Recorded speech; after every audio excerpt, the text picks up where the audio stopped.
ஓம் நமோ நாராயணாய நமக என்கின்ற அஷ்டாட்சர மந்திரம் அஷ்ட ஐஸ்வர்யங்களையும் தரக்கூடியது. அதனால்தான் நலம் தரும் சொல்லை நான் கண்டு கொண்டேன் நாராயணா என்னும் நாமம் என்று பாடினார்கள். அந்த நாராயண மந்திரத்தை எப்பொழுதும் சொல்லிக் கொண்டிருப்பவர் யார் என்று கேட்டால் சிறு குழந்தை கூட நாரதர் என்று சொல்லிவிடும். அந்த நாரதருக்கு ஒரு சந்தேகம் வந்தது. நான் எப்போ பார்த்தாலும் நான் நாராயணான்னு சொல்லிட்டு இருக்கிறேனே, இதனால் எனக்கு ஏதாவது பிரயோஜனம் உண்டா அப்படிங்கிற சந்தேகம் மற்றவங்களுக்கு வரலாம், ஆனால் நாரதருக்கே வந்துடுச்சு. அவர் என்ன செய்தார்? நேராக திருமால்கிட்டேயே வந்தார். அதாவது நாராயணன்கிட்டேயே வந்தார். நாராயணா, நான் உன்னுடைய பேரை எப்பவும் சொல்லிக்கிட்டே இருக்கிறேனே, இதனால் எனக்கு ஏதாவது பிரயோஜனம் உண்டா அப்படின்னு கேட்டார். மகாலட்சுமி திருமாலை நெருங்கி, சுவாமி, நாரதனுக்கே இப்படி ஒரு சந்தேகம் வந்துட்டா நானிலம் முழுவதும் இதே சந்தேகம் பரவிவிடும், அதனால் ஏதேனும் செய்யுங்கள் என்று கேட்டாள். நிச்சயமாக செய்கிறேன் என்று சொன்ன சுவாமி நாரதரை அழைத்து கொண்டு போனார். ஒரு இடத்துல மண்புழுக்கள் நிறைய நெளிஞ்சிக்கிட்டு இருக்குது.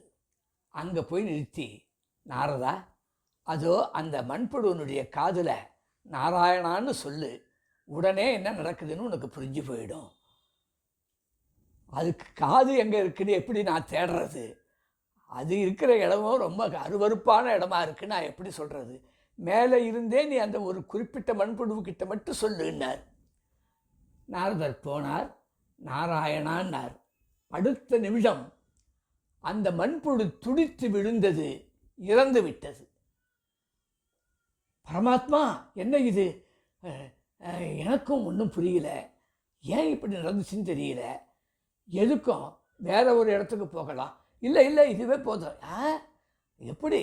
நாம் அடுத்த இடத்துல போய் பார்ப்போம் அப்படின்னு அழைச்சிட்டு போனார். அங்கே அப்போ தான் ஒரு நாய் வந்து குட்டி போட்டிருக்கு. 4 குட்டிகள் அவ்வளவு அழகாக இருந்துச்சு. அதில் வெள்ளை வெளேர்னு ஒரு அழகான குட்டி. அதை காண்பிச்சு, நாரதா அதன் காதில் போய், வேண்டாம் வேண்டாம், நீ நிச்சயமாக சொல்லணும், போய் நாராயணான்னு சொல்லுன்னார். நாரதர்கிட்ட போனார், மெதுவாக நாராயணான்னார்.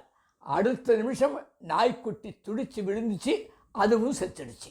நாரதர் பதறிக்கிட்டு ஓடி வந்து, பெருமானே, என்ன இதுன்னாரு. எனக்கும் ஒன்றும் புரியல நாரதா. சரி, எதுக்கும் இன்னும் ஒரு தடவை வேண்டாம் வேண்டாம், இன்னொரு உயிரை கொல்ல வேணாம் அப்படின்னு பதறினார். ஆக அப்படி சொன்னால் எப்படி?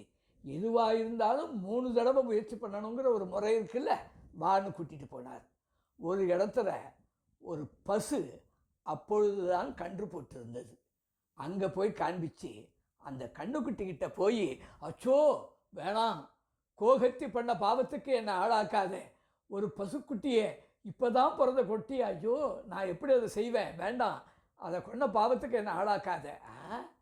அது சாகும்னு நீ ஏன் நினைக்கிற? இப்போ வேறு விதமாக நடந்தாலும் நடக்கலாம், போய் சொல்லுன்னார். வேறு வழியே இல்லை. போனார், பக்கத்தில் நின்று நாராயணான்னார். அந்த கண்ணுக்குட்டி துடிச்சு விழுந்துச்சு, செத்துடுச்சு. அவ்வளவுதான்.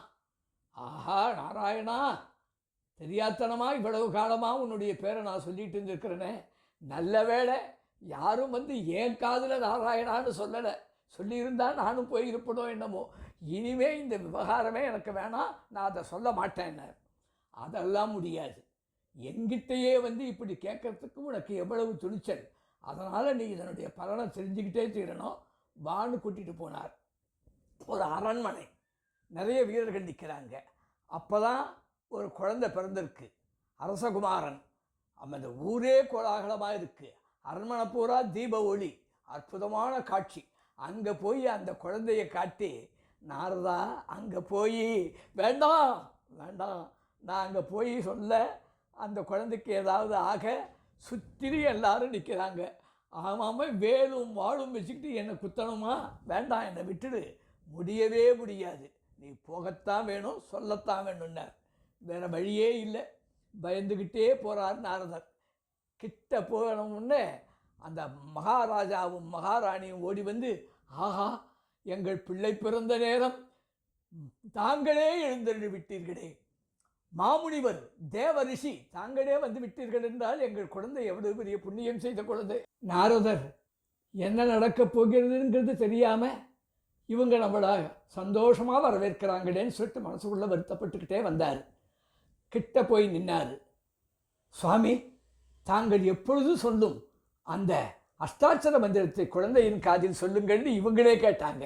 ஆஹா, ஆபத்தை விலை கொடுத்து வாங்குறாங்களேன்னு சொல்லிட்டு மனசுக்குள்ளே நினச்சிக்கிட்டு மேலே பார்த்தாரு. அவர் அங்கேருந்து சொல்லு அப்படின்னு அதட்டுறாரு. அங்கேருந்து வேறு வழியே இல்லை.